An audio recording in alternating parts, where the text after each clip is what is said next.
자, 지금부터는요, 데살로니가서에 담긴 교회의 성경적인 종말 신앙이라는 주제로 함께 강의를 나눠보도록 하겠습니다.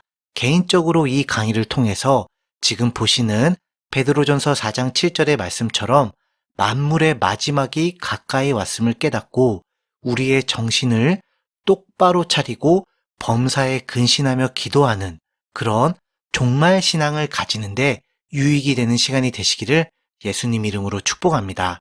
먼저 이 강의를 진행하는 방식과 그 안에 담긴 핵심 포인트를 좀 살펴보도록 하겠습니다. 자, 이 공식이 바로 그 내용인데요. 먼저 우리는 성경을 통해 종말 지식에 관한 정보를 습득할 것입니다. 그러니까 데살로니가서에 담긴 말씀을 통해 종말에 관한 성경적인 지식을 먼저 체크할 것이고요. 그 다음 이 종말 지식이 지금 오늘날 어떻게 실현되고 있고 또 어떻게 성취되어지고 있는지 세상에서 벌어지는 여러 가지 사건들을 통한 종말 현상을 하나하나 점검해 볼 겁니다. 그러니까 종말의 말씀이 진짜 이 세상에서 어떻게 이루어져 가고 있는지 그걸 실제로 확인해 보는 과정인 것이죠. 그래서 이 두 과정, 즉 종말 지식과 종말 현상이 우리 안에 함께 더해지게 되면 우리는 정말 너무나도 자연스럽게 우리 안에 성경적인 종말 신앙이 싹트게 됩니다. 그러니까 우리의 마음과 생각에 이 종말 신앙이 굳게 자리 잡게 되는 것이죠. 내가 배운 종말에 관한 성경의 말씀이 지금 이 세상에서 진짜 그대로 실현되고 있구나. 아, 이제 종말의 날과 그때가 멀지 않았구나. 정말 하나님의 예언은 1.1핵도 틀리지가 않구나. 그렇다면 나는 지금 나에게 주어진 오늘이라는 이 하루를 과연 어떤 마음가짐으로, 어떤 자세로, 어떤 태도로 어떻게 살아가야만 하는가라는 내적인 질문이 생기게 될 것입니다. 그리고 이 질문은 그저 내 안에 공허한 메아리로만 끝나지 않겠죠? 이 신앙은 반드시 나의 주변을 돌아보게 만듭니다. 나만 알고, 나만 안전하고, 나만 준비하다 그냥 나만 무탈하게 끝을 맞이하면 되지라는 아니란 생각을 못하게 만드는 그런 마음을 추호도 조금도 가지지 못하게 만드는 그런 끓어오르는 안타까움과 간절함이 생기게 되지요. 그러면 자연스럽게 또 당연하게 이를 아직 알지 못하고 전혀 눈치채지 못한 다른 수많은 세상의 사람들, 심지어 나와 함께 교회 생활을 하는 교우들을 향한 하나님의 선한 종말 신앙의 열매가 맺히게 된다는 것입니다. 비록 이들이 이러한 사태의 심각성을 아직 잘 모르고 지금 잠들어 있는 상황일지라도 나는 그들을 깨우기 위한 종말의 선지자로서 이 종말 가운데 영원불변한 완전 보장을 받을 수 있는 유일한 길인 종말의 복음, 바로 이 종말의 징조를 매개체로 전하게 되는 예수 그리스도의 십자가와 부활의 복음을 전하는 외적인 열매를 반드시 맺게 된다는 것입니다. 어떠신가요? 여러분, 어찌 보면요, 약간은 추상적이기도 하고 막연하기도 하시죠? 그렇다면 제가 아주 가까운 신뢰, 그러니까 실질적인 예시를 하나 들어서 설명을 해드리겠습니다. 자, 여기를 보시면요, 먼저 요한계시록 13장 16절에서 17절의 말씀과 데살로니가 후서 2장 7절의 말씀이 있습니다. 이 두 말씀을 통해서 우리는 이러한 종말 지식을 습득할 수가 있지요. 모든 사람들에게 그 표를 받게 하는 짐승이 나타나게 되겠구나. 그리고 그 표를 강제적으로 받게 하기 위해 그 표를 받지 않으면 그 어떤 사회생활도 못하게 만드는구나. 아, 이런 세력의 우두머리가 바로 짐승과 같은 존재구나. 그런데 이런 불법의 비밀이 앞으로 어느 시점에 요이 땅 하고 시작되는 게 아니라 이미 오래 전부터 서서히 활동을 시작했구나. 그런데 더 중요한 것은 아직 그들의 계획을 막는 자가 있네. 그래서 그 막는 자가 옮겨지면, 그러니까 그 막는 손을 거두면 이제 본격적으로 짐승이 등장하여 이 표를 받게 하겠구나. 우리는 이러한 종말 지식을 성경 말씀을 통해 알게 됩니다. 그쵸? 그런데 실제로 이 세상 돌아가는 사건, 사고 중에서 이와 아주 밀접한 관계를 가지는, 아니, 관계 정도가 아니라 그 실체를 드러내는 종말 현상을 세상에서 확인하게 되었습니다.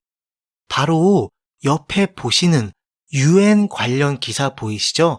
평화를 그 모토로 삼는 UN에서 도대체 왜, 아니 과연 무슨 이유로 전혀 어울리지 않는, 하나도 매치가 되지 않는 이런 무섭고도 흉측스러운 짐승의 동상을 세운 것일까요? 그것도 여러 가지 짐승이 막 혼합이 된 것 같은, 이 세상에 존재하지도 않는 그런 흉악스러운 이 짐승의 동상을 말이죠. 오히려 비둘기나 다른 순진한 그런 평화를 상징할 만한 동물이면 모를까요? 우리는요, 여기서 깨닫게 됩니다. 아, 아까 우리가 살펴본 그 짐승은 유엔과 같은 세계적인 정부를 통해 세계적인 통치자로 세계적인 추앙을 받고 오겠구나. 그래서 전 세계적으로 자신을 숭배하는 그 표를 받게끔 모든 정치, 경제, 종교, 문화, 사회, 국가 등등의 세계 질서를 자기 중심적으로 확립을 시키겠구나. 마치 저 동상이 그런 선전포고와 같은 발악이자 경고와 같구나. 그래서 그 표를 받지 않으면 그 누구도 매매를 할 수 없는, 완전 사회적으로 매장이 되는 그런 시스템이 구축이 될 수가 있는 거구나. 자, 여러분, 지금까지 제가 말씀드린 거, 이거를 누가 깨닫고 주장했을까요? 기사 하단에 보이시면 나오죠? 동상은 공개된 직후부터 계시록에 등장하는 짐승과 비슷한 외모로 기독교인들 사이에 논란이 되었다고 말입니다. 여기서 하나 더, 아까 종말 지식에서 살펴봤지요. 그것을 어떻게 하는 자가 있다고요? 막는 자가 있다고요. 그래서 이 기독교인들이 유엔에 항의하고 저항을 하니까 지금은 결국 슬그머니 이 짐승의 동상을 철거했습니다. 아직은 그 짐승의 때가 아니라 막으시는 자가 막는 것을 통해 물러나게 하셨다는 것을 우리는 확인할 수가 있는 것이죠. 자, 이러한 종말 지식 그리고 종말 현상을 보면 볼수록, 아니 어찌 내 안에 종말 신앙이 형성되지 않겠습니까? 그래서 우리는요, 처음에 확인한 우리의 목표, 바로 성경적인 종말 신앙이 이 베드로전서 4장 7절과 같이 생겨나고 자리를 잡게 되는 것입니다. 만물의 마지막이 가까이 왔구나. 그래, 이제부터는 정말 내가 하루를 살더라도 정신을 바짝 차리고 근신하며 기도하는 그런 신앙생활을 해야만 겠다라고 말입니다. 그런데요, 여러분, 우리가 만약 여기서 끝나게 된다면 아직 반쪽짜리 종말신앙으로 끝나게 되는 것입니다. 왜요? 아니, 이 사실을 나만 알고 끝낼 건가요? 아직 이런 종말의 자초지종을 모르고 잠들어 있는 내 남편, 내 아내, 내 자녀, 내 일가 친척들, 내 친구들, 내 동료들, 내 선후배들, 심지어 우리 교회의 가까운 교우들, 사역자까지도 이들을 정말 모른 척할 수가 있을까요? 만약 그럴 수 있다면 그 사람이 가진 종말 신앙은 전혀 성경적으로 완성되지 않은, 예를 들어 극단적이거나 도피성적인 그런 비성경적인 종말론에 빠져 있는 것입니다. 그렇다면 어떻게 해야 되나요? 네, 바로 종말 복음을 전해야죠. 이 복음을 전해야죠. 이런 종말의 지식과 현상을 매개체로, 촉매제로, 접촉점으로, 통로와 수단으로 삼는 가운데 자기 죄를 회개하고 오직 예수 그리스도의 십자가와 부활의 복음을 믿고 배우고 감사하고 확신하는 가운데 다른 이들에게 전파하고 가르쳐야만 되겠죠? 이제 여러분 확실하게 이 개념과 과정과 핵심 목표를 파악하게 되셨은 줄 확신합니다. 자, 그러면 이제부터는요, 데살로니가서에 담긴 교회의 성경적인 종말 신앙이라는 강의의 핵심 구절이 되는 데살로니가전서 1장 10절을 자세히 살펴보도록 하겠습니다. 왜 이 구절이 이 강의의 핵심이냐?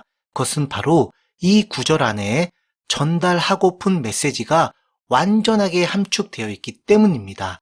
먼저 이 구절을 보면 또 죽은 자들 가운데서 다시 살리신 그의 아들이 하늘로부터 강림하실 것을 너희가 어떻게 기다리는지를 말하니, 이는 장래의 노하심에서 우리를 건지시는 예수시니라, 이렇게 되어 있는데요. 이 내용을 크게 세 가지로 분류하여 설명을 드릴 것입니다. 첫 번째 1번은 그의 아들이 하늘로부터 무엇을 하실 것을요? 네, 바로 강림하실 것을, 그러니까 예수 그리스도의 강림에 관하여 자세히 살펴볼 것이고요. 두 번째 2번은 어떻게 무엇을 한다고요? 네, 바로 어떻게 기다리는지를, 그러니까 종말을 기다리는 우리의 삶의 태도와 자세, 그리고 종말을 향한 우리의 신앙생활을 점검해 볼 것이고요. 마지막 세 번째 3번은 장래에 어디에서? 네, 바로 노아심에서 어떻게 하신다고요? 우리를 건지시는 이 부분을 확인해 볼 것입니다. 그러니까 한마디로 데살로니가서에 나온 교회의 성경적인 종말 신앙의 아우트라인은 크게 세 가지 개념으로 구성이 되어 있다는 뜻이죠. 어떻게요? 바로 강림, 기다림, 건지심. 바로 이 세 가지 성경적인 개념을 확고하게 우리가 먼저 정립하고요. 지금 종말을 향해 달려가는 이 세상의 여러 징조들을 바라볼 때 비로소 우리 안에 성경적인 종말 신앙이 싹트게 되고, 그 신앙은 종말의 복음, 바로 예수 그리스도의 십자가와 부활의 복음을 전파하고 가르침으로 완성이 된다는 것입니다. 한마디로 정리하자면 성경적인 종말은요, 오직 예수 그리스도로 말미암아 시작이 되고 또 오직 예수 그리스도로 말미암아 그 과정이 진행되며 결국엔 역시 오직 예수 그리스도를 통하여 완성이 된다는 것이에요. 그분이 강림하셔야만 되고 또 그분을 우리는 기다려야만 하고 또 그분이 우리를 노하심에서 건져 주셔야만 가능하다는 것입니다. 따라서 성경적인 종말 신앙은 우리 개혁주의 신앙의 근본인 오직 예수, 오직 성경, 오직 복음과 사실상 전혀 다른 종류와 성격의 신학과 신앙이 결코 아니라는 거예요.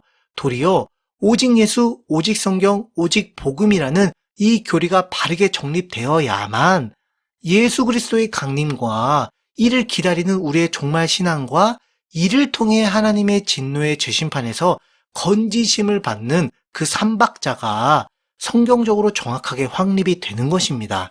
그래서 사탄은요, 아주 교묘하게 교회 안에 이런 미혹의 역사를 심어놨지요.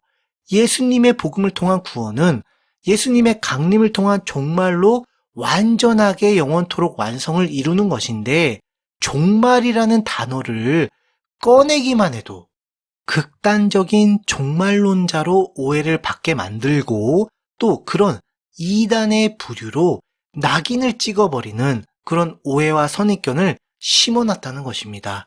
그러나 여러분, 기억하세요.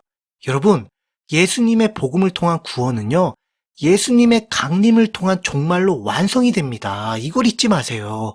그래서 우리는 반드시 성경적인 종말론을 정확하게 우리 안에 확립을 해야만 하는 것이고요. 그래서 이를 위해 1번, 강림에 관련된 아래의 구절들을 쭉 살펴보면서 정리를 할 거예요. 그리고 2번, 기다리는 지를도 마찬가지로 확인해 볼 것이고요. 마지막 3번 역시 건지시는 또한 아래에 나온 관련 구절들을 하나하나 살펴보고 그 내용을 정리할 것입니다.